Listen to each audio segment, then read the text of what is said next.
I know I'm a little late to this, but Pantone announced their color of the year back in December, and I was a little surprised by this, but maybe not for the reasons that you think, and I just have some thoughts and feelings that I thought I'd share today, because this color of the year really got me thinking, why do we care about Pantone? So I thought today I would do my makeup in Mocha Mousse colors and kind of chat through my thoughts about Pantone and whether I think Pantone is even still relevant. So I have a friend's wedding coming up that I'm a bridesmaid for, and guess what color she's using in her wedding? She's using different shades of brown, and it's giving Mocha Mousse. So here's the bridesmaid's dress for the wedding, and the color of this was literally called Latte.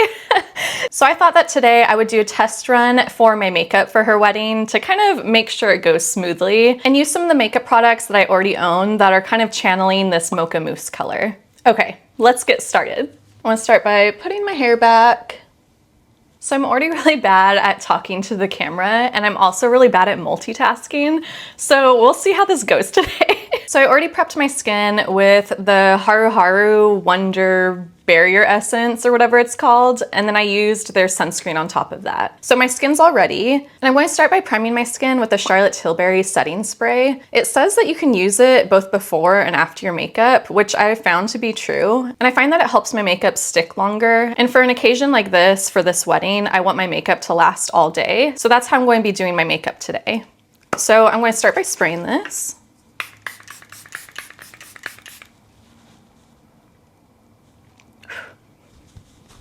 All right, I try not to breathe it in. And I also have a mini size of the setting spray as well, and I really like to travel with it, so this will be perfect for this wedding because I'll be traveling to California. Okay, so I like to start with blush, and I'm going to be using the Charlotte Tilbury Pillow Talk, and this is my favorite blush that I own. And this one's a very rose-colored blush, but it has a lot of brown in it, so I think it works well on this kind of Mocha Mousse color family. And I like to start with blush because I already have a lot of redness in my cheeks, and I started doing this in the past year because I came to the conclusion that it doesn't make sense to add a bunch of concealer on my cheeks to cover up all this redness just to add some redness back in. And I like my skin to look as fresh and clean as possible with as minimal makeup as possible on my face. So for me, blush does half the work of kind of evening my skin tone. So I'm going to start with the blush. So back to Pantone. I want to start by saying that I really like the Mocha Mousse color. Having cool tone skin, there's not a lot of browns that I can wear. Actually, most browns and tans look really bad on me. But this kind of rosy color that Mocha Mousse is really the only brown that looks good on me. So Mocha Mousse is actually a color that I really like, and that just generally works really well for me.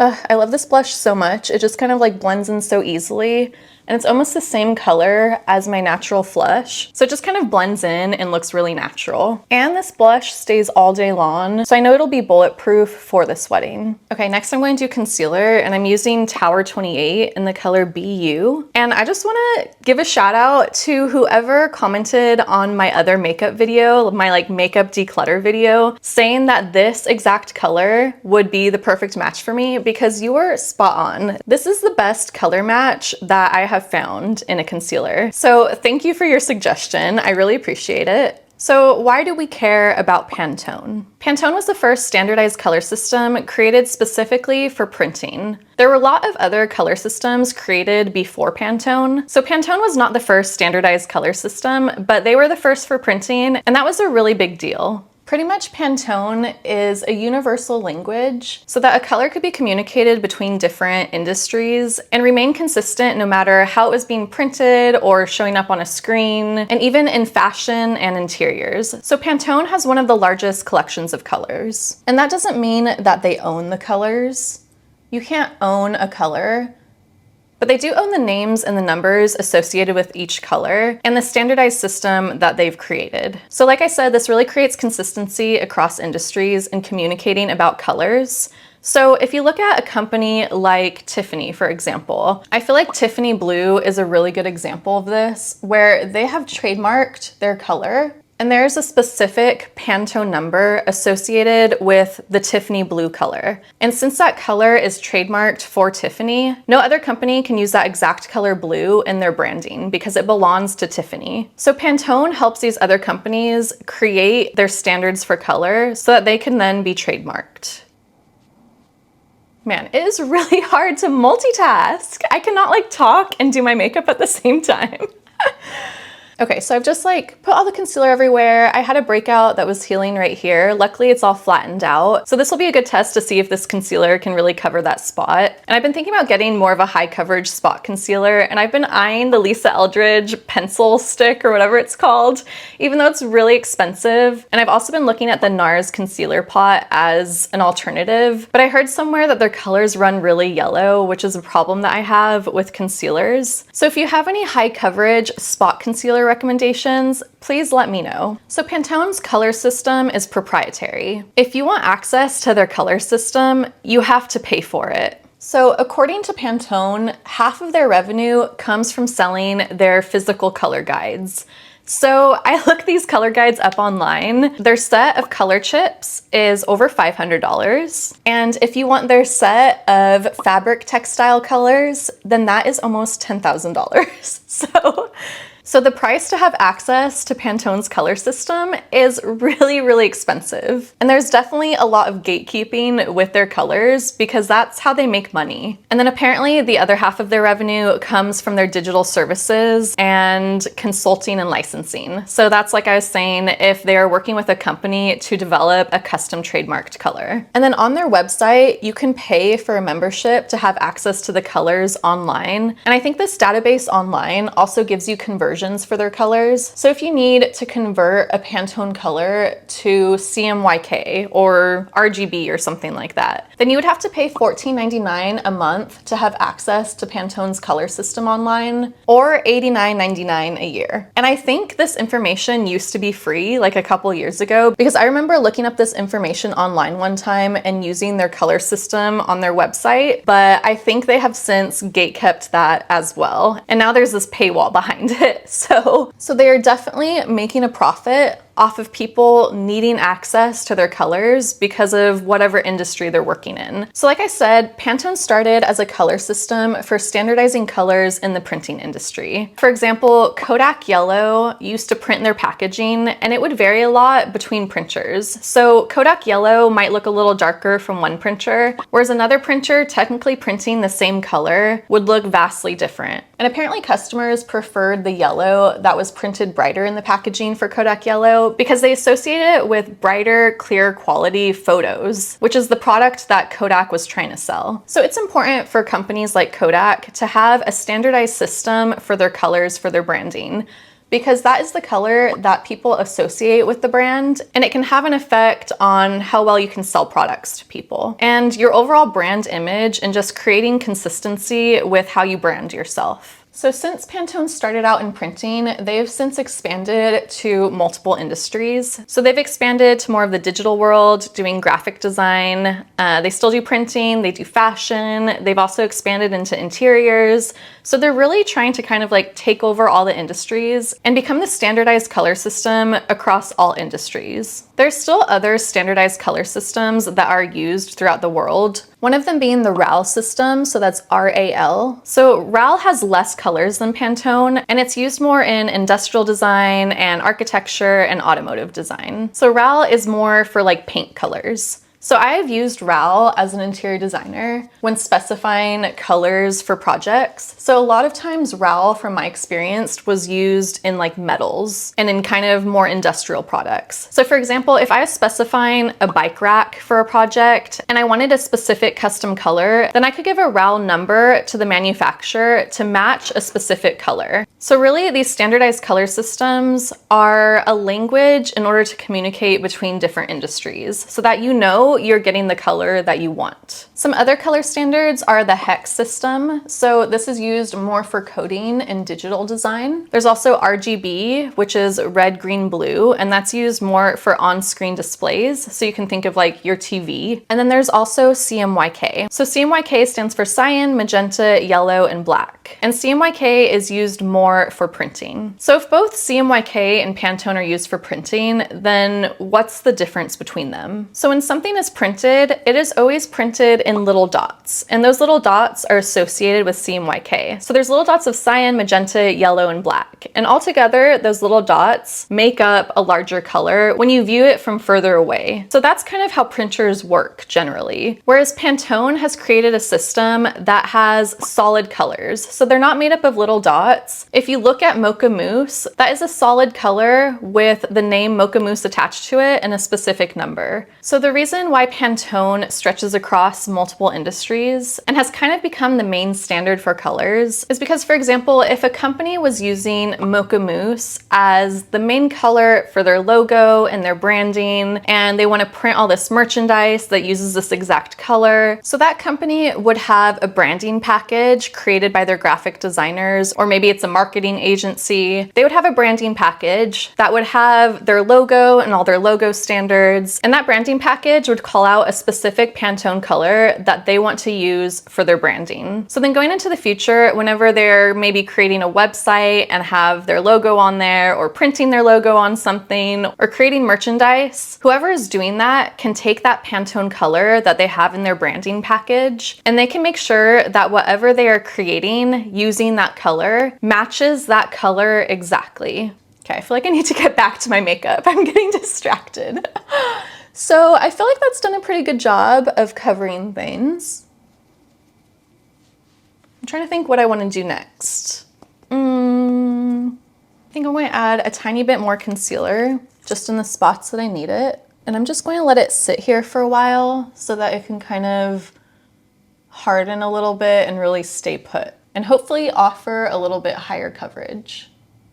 So I guess the question that I should answer is, once somebody has a Pantone color that they want to use, how do they make sure that whatever they're printing or creating matches that Pantone color exactly? So what it comes down to is whenever somebody is manufacturing something that has a color on it, and if they are trying to match it to a specific Pantone color, then there will always be a physical sample that needs to be approved before it goes into mass production. And there will need to be physical eyes comparing the two colors. So if you're working in some kind of creative industry or manufacturing industry, you probably need some kind of access to a Pantone color system. So that means that Pantone kind of has a monopoly on color. And honestly, as an interior designer, I rarely ever use the Pantone color system because usually the things that we're trying to match, we're matching to an actual paint color. And otherwise, if there's like some sort of signage or something with the branding or logo of the company, then it would be a signage company manufacturing all of that kind of stuff and making sure that it met the color standards. So that's kind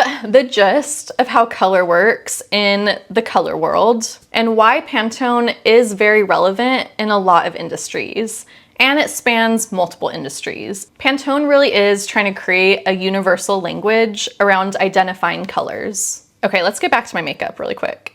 So I'm going to do my eyes next, and I'm going to continue to let this just kind of sit. Okay, so for my eyes, I think, what do I want to do? So I want to kind of keep it in this Mocha Mousse family. So I'm going to use Merit in Studio. And I feel like this is the perfect Mocha Mousse color. Like if this isn't Mocha Mousse, then I don't know what is. All right, so I'm going to just put this all over my lids, I think.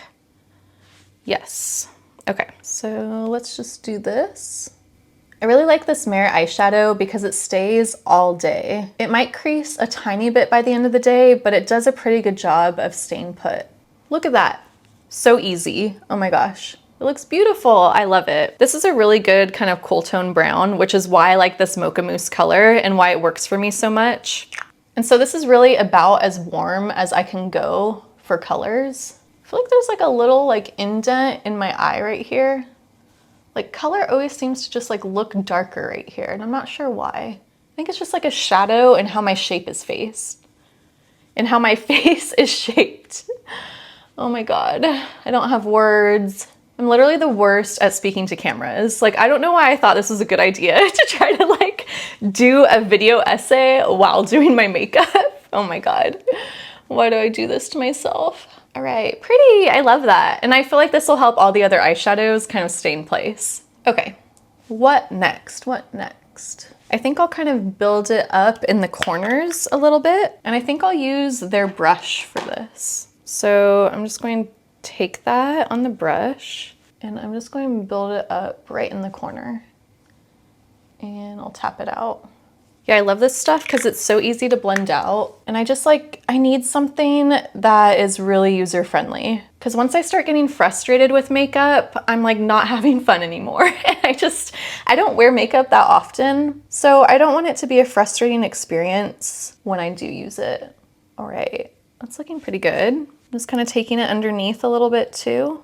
Ooh, it's looking sultry. I like it. Nice, nice. Okay. Yeah, I really can't talk about Pantone. I have like notes here that I'm referencing because I did a lot of research before this video to make sure I knew kind of all the details on Pantone. And I can't read my notes and do my makeup at the same time. I legit don't know how people do this. Right, I think that looks pretty good. Okay, I should probably blend out this concealer before it sits for too long. So I'm just going to kind of tap it out. I don't really like to wear foundation because I don't like having a lot of stuff on my face. I feel most comfortable the more natural that I look. And I think it's also partially because I am very low contrast. Like I have very ashy features. So once I start getting into really high contrast makeup, it looks really out of place on my face. So I just like it to look as natural as possible. And so I mostly just do spot concealing, but this concealer really spreads too, so it kind of covers your whole face while also working as a spot concealer. And it's doing a pretty good job of covering all the dark spots. But you can still see it coming through a little bit. I'll have to like reapply some of the blush, but it's looking pretty good. Okay, I'm hoping once I add more blush, this will kind of blend in, but this is kind of like why I want more of a spot concealer, a more high coverage one, because this little spot is just being a little stubborn.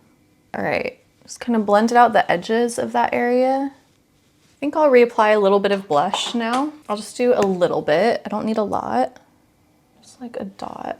Because most of the redness that I want to cover is really right in here around my nose. And then I just want to add blush more to this area. I've tried adding the blush on the apples of my cheeks like a lot of people do, and it really does not work for me. It kind of like drags my face down and just makes me look like older or something. I don't know. I don't like it. I like to kind of like have my blush lift my face up. All right, and I'll just blend the blush around this spot, help it blend in. There we go. That looks pretty good. Okay. Next, I think I'll do a little bit of a sparkly topper on top of the eyeshadow. So I'm going to use this little Ilia Cool Toned palette, and I'm just going to use this color right here. I'll just take some of that and put it on top. Ooh, that's pretty. I feel like this is a really good kind of Mocha Mousse color. It's giving brown, but still very cool toned, which I like. It's making me excited for this wedding and excited to wear this dress and do this makeup. What? So pretty. I really like this Ilia eyeshadow because it's just really easy to use and easy to blend out. It's kind of like creamy almost, and it blends really effortlessly. And again, I need makeup that is so easy to use that I'm not going to get frustrated and have to wipe all the makeup off and redo it. So that's pretty much what I want to avoid when I'm doing my makeup. Okay, I'll probably do my eyeliner next and then talk about Pantone some more. So for my eyeliner, I'm also using one of the Merit eyeshadows, and this one is in Nelson. And this is like a charcoal gray color. And this is pretty much the only product I use when I'm doing an eyeliner nowadays. Keep that closed because I don't want it to dry out, but I just got a little bit on their brush. And I usually just like to do a little bit in the corner and just wean it out slightly. And I like to follow the angle of my bottom eyelid. So I just kind of follow that angle straight out. And that's kind of how I create my winged eye. So let's see if I can do this. I feel like this eyeshadow makes it really easy though. It's very forgiving. That's why I like it. Okay, and then I kind of take my finger and I just like smudge it. Boop. That helps make it kind of a sharper point. And I also like it because I can kind of erase it and redo it if I don't like it. So that one wasn't working out. I'm going to try again. It's so hard to multitask. I seriously don't know how people do it. Okay. Ooh, okay. That's looking pretty good. I like that one. And now I'll take some of that on the lower lash line, just in this corner. And I kind of want to smudge it out a little more. There we go. I like it to look nice and soft. And I kind of just smudge the whole thing because that's how I like it. Okay. I love that. Now I just need to get the other side to match. I knew I was going to talk about Pantone while I was doing this, but I have to focus. I can't be distracted when I do my eyeliner. I feel like eyeliner is one of those things I could like mess with forever. Okay, I just have to let it go, let it go. That's good enough. Okay, so I like to put the excess stuff on the back of my hand. Otherwise the brush gets kind of stiff, and this just helps me so that I don't have to wash it every single time I use it. Okay, I think I'm going to put a tiny bit more concealer just right here. Okay, I'm going to go wash my hands super quick because I don't have any clean fingers left. And I kind of like to tap out the rest of my concealer with my fingers to make it look as natural as possible. So I will be right back. Okay, I'm back. So now I'm going to take a clean finger and just tap around some of these areas where I added more concealer and just make sure that it's all blended out and looking as natural as possible. All right, I think that's good. Okay, so now I'm going to add a little bit of powder. So I have two powders that I use, and I don't typically use powder except for when I'm going to be in a lot of photos or I want my makeup to just last a really long time. So I have this RMS Beauty one, the Unpowder, and then I have this translucent Laura Mercier powder. I really like both of them. I really can't tell much of a difference between them, but they both show up as translucent on the skin and they feel almost identical on the skin. They're pretty much like undetectable, which is why I like them. But the Laura Mercier one, and this is just a little sample size, it just travels a lot better than the RMS Beauty one. I think because the little holes in the sifter are smaller, so it doesn't get everywhere when I travel. Whereas this RMS Beauty one gets so messy. I don't know, it just gets everywhere. It looks okay right now. But since I'll be traveling for this wedding, I'm going to choose the Laura Mercier one because that one travels better. And I'm just going to apply this in some key spots rather than doing it all over my face. Okay, where was I with all of this Mocha Mousse stuff? So let's dive a little deeper into Pantone Color of the Year. So Pantone Color of the Year is a marketing campaign created by Pantone in order to promote a specific color each year. 2025 is the 26th year that Pantone has done Color of the Year. They started it in the year 2000. Like I said, it's a marketing campaign in order to keep Pantone's name relevant in pretty much all industries. So it gets people talking about Pantone. And ideally for Pantone, it gets people excited about Pantone. So I went on Pantone's website to do some research for this video, and I came across a promotional video that they created for Mocha Mousse, and it seemed to be the video that they showed at the event where they premiered and revealed the Pantone Color of the Year. So Ellie Chen, the president of Pantone, talked about how they choose the color of the year. So she said, color experts at the Pantone Color Institute analyze global events, societal shifts, and cultural dynamics to uncover the emotions and needs that are shaping our world. She said it's more than a fleeting trend and a reflection of the moment we're living in. And I also watched another video from last year's Color of the Year. So that was for Peach Fuzz. And in that video, she said that Peach Fuzz is making its mark on fashion and shaping beauty trends in hair and nails and influencing design in everything, from interiors to technology. So it is very clear that Pantone is trying to influence consumerism. Pantone is selling you a trend when they tell you the color of the year. They're selling a trend not only to consumers, but they're also selling this trend to creators and manufacturers and anyone trying to sell something. It is in Pantone's best interest to make their color of the year seem really relevant and to really hype it up and make it feel desirable to people. Because if Pantone is able to influence people's spending and consumer habits, then that solidifies Pantone's financial power in kind of the marketing world and consumer world and capitalism. And as fun as the Pantone Color of the Year is, and as excited as everybody gets, I think it's important to remember that Pantone is trying to influence you. They want you to want to buy things. They want to build this brand loyalty to Pantone.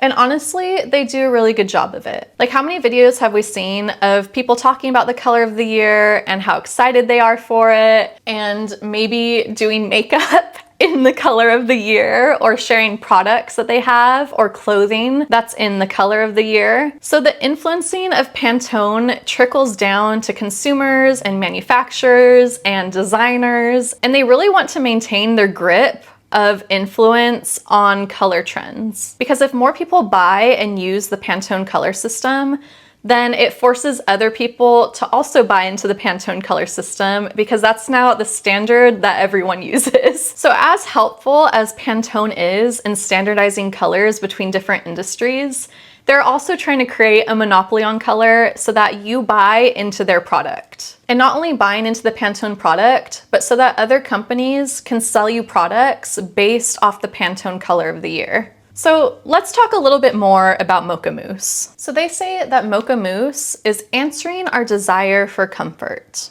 They mention Mocha Mousse relating to me moments and thoughtful indulgences, such as chocolate and coffee. So brown has been around for a while.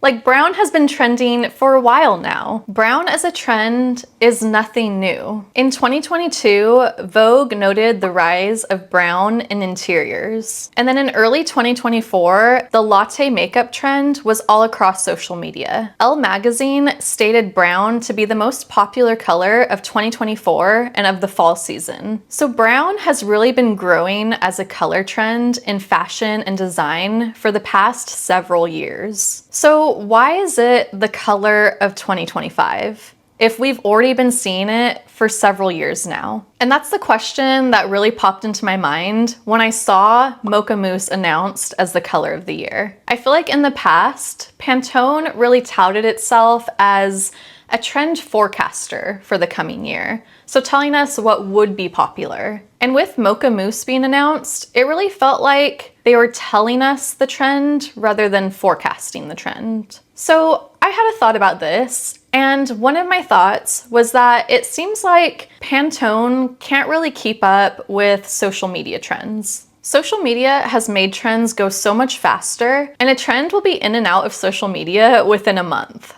And trends can reach consumers a lot faster. So we've been seeing the rise of brown for a while, and I'm sure it's spread to fast fashion at this point, as well as TikTok trends. In past years, it really seemed like they were trying to set the future trends with the color of the year that they chose. But then even then, I don't think they were very good at predicting what colors would be popular each year. So looking at past colors of the year, last year was peach fuzz. And it's not that I dislike peach fuzz, but beyond social media and different companies trying to hop on the trend and sell you things that were in the color peach fuzz, I don't know how relevant peach fuzz actually was to 2024. And then in 2022, we had Very Perry. Maybe this one was more relevant. I feel like this wasn't the worst that they did. But then 2021 makes me completely question what Pantone was even doing.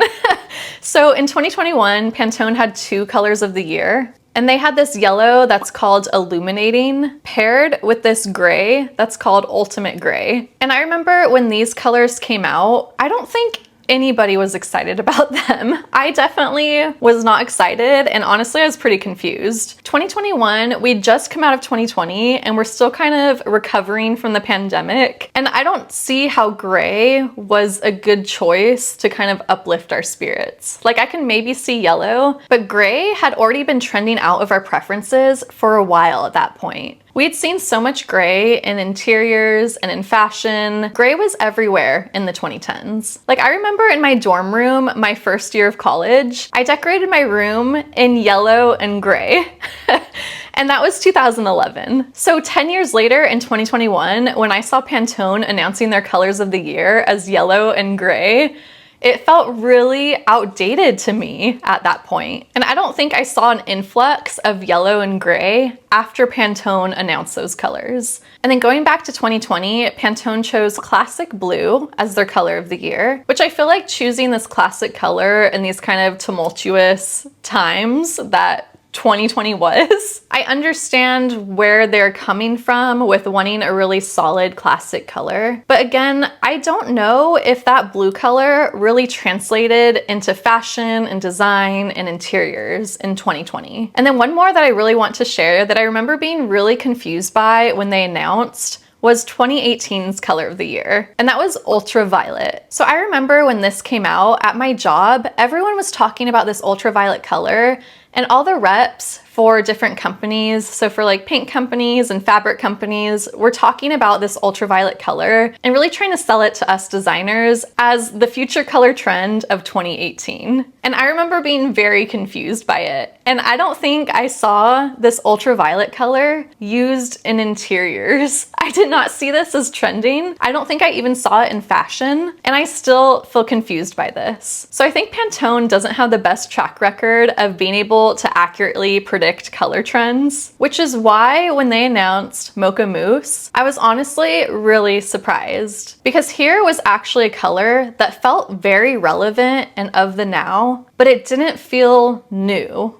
And it felt like a stark departure from all of their previous years when they really seemed to be trying to predict the future even if they were failing. So that begs the question, what is Pantone doing? And I'm going to get back to my makeup while I answer that question. So I'm going to do a little bit of highlighter, and I'm using the Merit highlighter in Kava. And I just like to apply this to my finger first and then tap it in. It just gives a really natural highlight.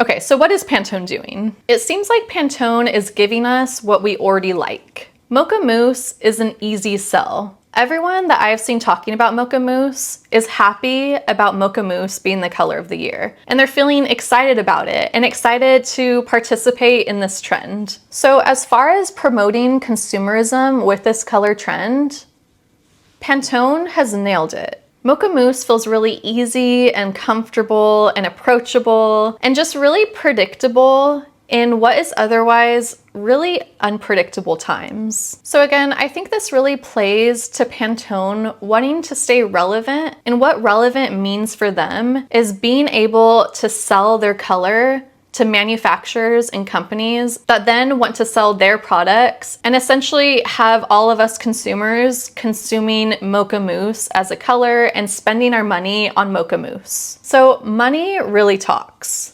And I think that's what's happening here. I think after Pantone's kind of blunders the past few years of not being able to accurately predict colors, and I'm guessing in the years where they had like the yellow and gray combination, they probably didn't have that much influence in design and that much influence on consumerism. And that probably hurt their bottom line and how relevant people saw Pantone to be. Because again, Pantone wants to be the most relevant go-to color system that exists. So as I was watching this promotional video on Pantone's website for Mocha Mousse's reveal this year, they talked a lot about Motorola, which is their innovation partner who they've been partnering with for 4 years now. So this big reveal video that they showed at this event in New York and have on their website, half of that video was an ad for Motorola. And it was all about how Motorola is incorporating the Pantone color of the year into their products. So Motorola has a special phone in the Mocha Mousse color, and they did this last year too for Peach Fuzz, where they have a special edition Pantone color phone that you can buy. And they very cleverly tied in using your phone as being a me moment, which was kind of the key phrase in this Pantone video. So Motorola was not Pantone's only partner. In that video, they mentioned that there were many partners here tonight at the event, and a few of them that they mentioned were Joybird, Pura, Spoonflower, Post-it, Mini Cooper, and Libertone. So when I was kind of like thinking about all these sponsors that they chose to mention in this video, it really hit me that each of these sponsors was in a different industry and that they really covered all the different industries. So there is automotive with Mini Cooper. There is tech with the headphones. There's office supplies with Post-it. There's interiors with furniture and graphic design with wallpaper. So they really hit every single industry. And I'm sure that was very intentional on their part because it again solidifies Pantone as the standard across all industries. And the whole point of the Pantone Color of the Year is to show how relevant and convince people how relevant Pantone is across all industries so that we can continue as consumers and designers to buy into the Pantone color system. They even said in this video, Mocha Mousse comes to life through product development. And I think that just kind of sums it up perfectly. Pantone's intention with the Color of the Year is very clearly to sell you products. Okay, pause to do my eyebrows. So I have a couple products here. So I have this Merit Eyebrow Gel, which is the clear one that was like a limited edition that they don't sell anymore. And I really, really like this one and it's almost gone. So I am rationing it right now. Like I probably have 1 to 2 more uses and I'll probably save this one for the actual wedding. I like how natural it makes my eyebrows look and it holds them in place while still being very light and fluffy. So today I'm going to be using the Colphy Eyebrow Gel. And this one, I had really high hopes for. And it's not that it's a bad eyebrow gel at all. It just gives more of a laminated look, which just isn't really what I want in my eyebrows. I just want my eyebrows to look as natural as possible. And I find it to be a little frustrating to use because I have to go in with a super light touch with this because if I put too much, then my eyebrows will just look like plastered onto my face. And if you like a laminated look, then this is probably one of the best ones out there. Like it doesn't flake at all. It's definitely clear, but it's just not the style of eyebrow gel that I typically like to use. But we're going to use it today because I'm rationing out my Merit one. So I just do one swipe through with a really light hand. And I just like my eyebrows to look natural. I don't want to add any more color to them. They're already thick enough. And then they have the little brush on the end and then I just kind of comb them down. And sometimes this works well and sometimes it doesn't. Looks like it's working all right today. I just really have to have a light hand, but then when I have a light hand, it doesn't necessarily have as much hold as I would like. Yeah, not my favorite product, but not necessarily a bad product, just not for me. Okay, so I think my eyes are almost done. I still need to do mascara. So I have this little mini version of the Merit mascara, and I don't typically use mascara that much except for special occasions like this when I'm doing like a full face. But even so, I just like to do it in kind of the outer corner and not that much. If I put too much mascara on, I literally look like a clown. And I think again, this has to do with me being low contrast. I just don't look good when I have really heavy makeup on. And I just take a little bit on the bottom outer edge. And I like this mascara because it's really easy to use. I can get a really natural look with it or I can build it up if I want. And then it doesn't smudge, but it's still really easy to take off at the end of the day. So it kind of hits all the marks in what I want in a mascara. Okay, there we go. Pretty, oh my gosh. Okay, all right. Where was I? Okay, I think I'm going to finish with the setting spray. I think I've done everything. I just need to do my lips, but I like to do the setting spray first. So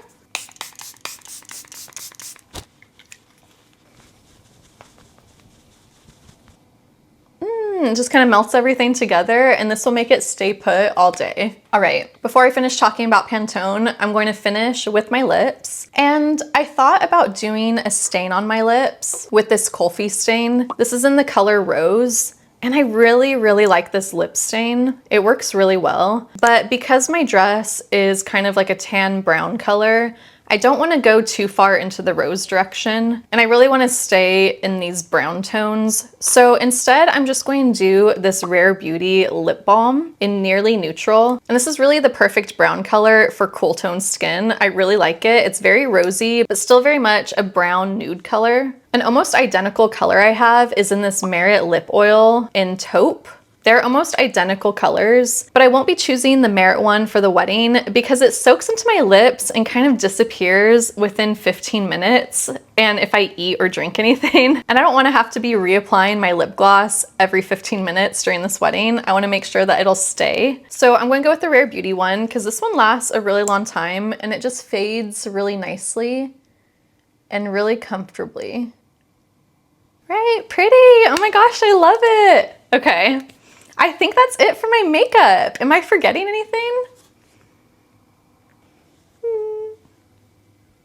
I really feel like I embodied Mocha Mousse today in my makeup look, and I feel like this is a really good way to do brown for cool tone skin. So I'm super happy with how this turned out. So let me finish my thoughts on Pantone. So going back to Pantone and its partners for the color of the year. So these partners are sponsoring Pantone and Pantone's color of the year. So they're giving money to Pantone in order for their company to be promoted. And essentially it's advertising and marketing through Pantone that these partners are paying for. So it's really a symbiotic relationship between these partners and Pantone. They both benefit from partnering together. By partnering with Pantone, companies get to sell their products, while Pantone gets to maintain its status as the go-to system for color standardization because it maintains their relevance within all these industries that they're partnering with. And I would guess that Motorola, being their main innovation partner, had a huge influence on the decision of the color of the year. It is in Pantone's favor to choose a color of the year that Motorola will like and will easily be able to sell to its consumers. And so I think that Mocha Mousse was a really strategic choice on Pantone's part in order for its partners to be able to sell more products under this Mocha Mousse color name. So my final thoughts on this, to kind of sum it up, Pantone is a for-profit business. They're not doing this out of the goodness of their hearts because color is fun and we all love color, right? That's not why they're doing the Pantone color of the year. They're doing it because they want to stay relevant with their industry partners. They want different industries to rely on their color system for standardizing the colors that they use. Pantone undoubtedly has an influence on the color trends, and trends promote consumerism. The growing popularity of brown in the past few years came from the desire of people. We have been seeking more comfort and something that feels more earthy and familiar, yet different from all the cool tone grays that we've been seeing. All Pantone did was name the trend and try to capitalize on it. So that's it for all of my thoughts on Pantone Color of the Year and Pantone as a company and Mocha Mousse. Let me know what you think of Pantone Color of the Year, and if you think I'm onto something with them just giving us a trend that we're already really comfortable with and not actually predicting a trend. How do you feel about Mocha Mousse? Are you excited to be using Mocha Mousse? And does this influence you to consume more? I'm super curious, so let me know in the comments. And I hope you liked the makeup. I'm excited to wear this to the wedding. And I will see you all next time.